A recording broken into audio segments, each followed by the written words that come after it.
Sebanyak 8 anggota DPR RI Komisi 3 yang dipimpin Wakil Ketua Desmond Junaidi Mahesa mendatangi Mako Polda Kaltim. Kedatangan Komisi 3 DPR RI tersebut guna membahas sengketa lahan antara Kideko Jaya Agung atau KJA dengan PT Indokarya Gema Sakti atau IKGS yang ada di Grogot. Permasalahan tersebut hingga kini ditangani Bareskrim Mabes Polri.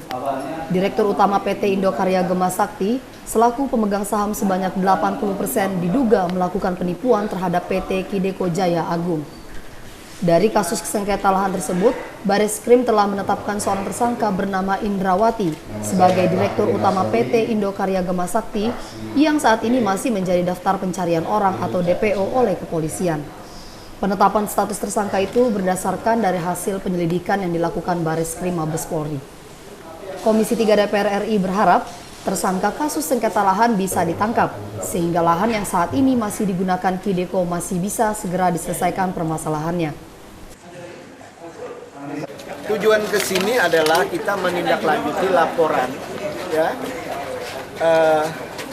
Ada laporan ke Panja Penegakan Hukum, ya, yang berkaitan dengan persoalan ada pelang polisi yang ditabrak, tidak ada tindak lanjut dari kepolisian. Yang kedua, ya, ada yang sudah ditutup dibuka lagi, ya. Jadi yang sudah ditutup karena ini bicara tentang sengketa, ya, antara perusahaan asing dan pemilikan perusahaan warga negara Indonesia, ya. Pemerintah kecenderungan berpihak kepada pengusaha asing. Hak-hak warga negara tidak terlindungi. Nah, inilah yang jadi concern kami hari ini. Sementara itu, Kapolda Kaltim Irjen Pol Safarudin menjelaskan saat ini polisi masih menyelidiki terkait keberadaan Indrawati sebagai tersangka.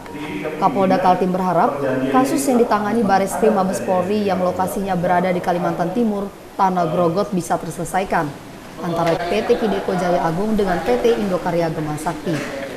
Dalam keterangannya, tersangka tidak pernah menjual lahan tersebut, hanya dipinjam pakaikan saja. Namun dari Kideko Jaya Agung menyatakan ada transaksi jual beli lahan, sehingga lahan tersebut digunakan sebagai jalur pengangkutan batu bara. Dari Balikpapan, Mukmin Aziz memberitakan.